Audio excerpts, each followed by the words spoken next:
Приветствую всех на канале Реальный Харьков. Темой нашего сегодняшнего видео будет памятник Владимиру Высоцкому в городе Харькове. Нужно ли Харькову избавиться от памятника или все-таки оставить? Нет законных причин для того, чтобы в Харькове сносить памятник советскому актеру, поэту и барду Владимиру Высоцкому. Такой вывод сделали специалисты Харьковского горсовета. Тем временем активисты движения «Деколонизация Украина» настаивают: российским художникам не место на украинских улицах. Возникла правовая коллизия вокруг монумента. 3 марта участники движения «Деколонизация Украина» в очередной раз обратились в горсовет с требованием демонтировать памятник Владимиру Высоцкому, который стоит у Дворца спорта, и еще раз в мэрии не нашли для этого законных оснований. Деколонизация общественного пространства продолжается в Харькове с первых месяцев полномасштабной войны. Агрессия России против украинского народа подвергла сомнению пребывание памятников российским деятелям науки и культуры на улицах Украины. Сначала это происходило скорее стихийно. Например, весной 2022 года в Харьковской мэрии решили, что в городе больше не будет проспекта, названного в честь Москвы. Памятники Жукову и Александру Невскому вообще сносили военные без всяких решений городских властей. Но с лета 2023 года очистить пространство от российских имперских маркеров стало не правом, а обязанностью громад. Вступил в силу закон Украины об осуждении и запрете пропаганды российской имперской политики в Украине и деколонизации топонимии, который в народе называют законом о деколонизации. Именно в этом законе есть нормы, согласно которым нужно переименовывать улицы или убирать памятники, связанные с деятелями России. Основных критериев два. Человек занимал руководящую должность в органах власти Российской империи, Советского Союза или Российской Федерации, или прославлял тем или иным способом российскую имперскую политику. Этим признакам полностью соответствовал известнейший русский поэт Александр Пушкин, служивший царю и словом в качестве придворного, и делом как поэт, прославлявший русскую оккупацию Польши и Украины. Другое дело – популярный в 1970-е годы певец и киноактер Владимир Высоцкий, который также был известным автором и исполнителем песен, который в свое время собирал стадионы и выступал однажды в том же Дворце спорта в Харькове, возле которого стоит памятник. Песен о партии он не исполнял, вождей большевизма в театре не играл, руководящих должностей не занимал.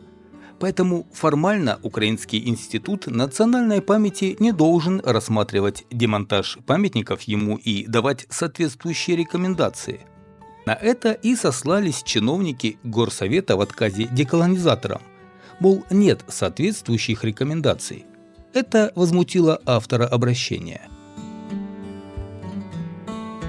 Вместо того, чтобы вынести вопрос принадлежности этого памятника на рассмотрение заседания экспертной комиссии и все же рекомендовать его демонтаж, потому что это все же является символом русского мира и общего советского пространства, Украинский институт национальной памяти делает так, чтобы можно было сохранить памятник Высоцкому в Харькове, считает соучредитель движения «Деколонизация Украина» Вадим Поздняков. В Институте национальной памяти говорят: действительно, специалисты не проводили комплексного исследования деятельности Владимира Высоцкого. Но Украинский институт национальной памяти не занимается демонтажом монументов, поэтому наличие или отсутствие решения экспертной комиссии не играет никакой роли. Как центральный орган исполнительной власти мы можем действовать только в рамках законов Украины. В законе о деколонизации прописаны конкретные нормы, предусматривающие демонтаж, переименование и так далее.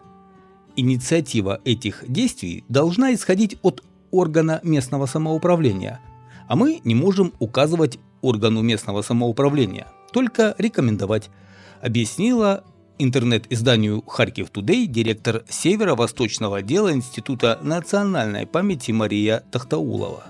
По ее словам, в Горсовете при желании демонтировать этот или иной памятник, связанный с деятелями русской культуры, могут руководствоваться тем, что во время полномасштабной войны все, что создает общее культурное пространство России и Украины, несет угрозу национальной безопасности.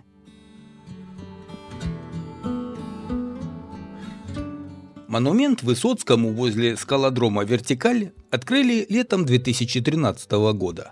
На открытие приезжал сын артиста Никита Высоцкий.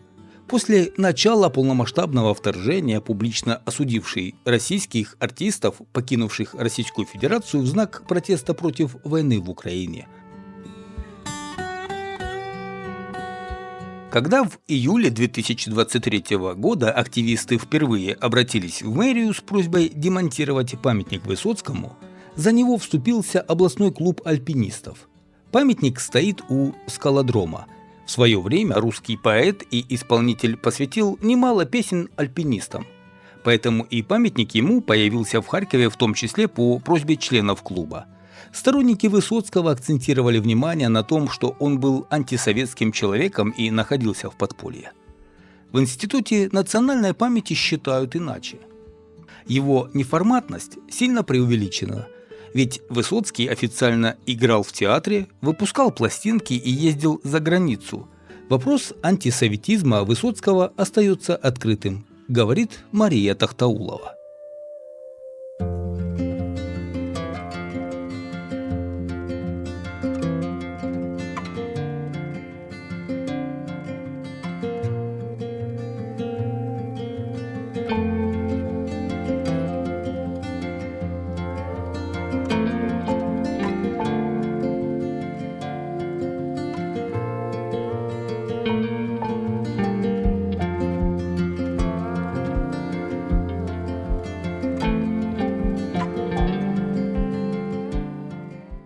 Пока в Харькове только размышляют над тем, нужен ли городу Высоцкий, в Одессе уже избавились от монумента, который стоял на территории Одесской киностудии.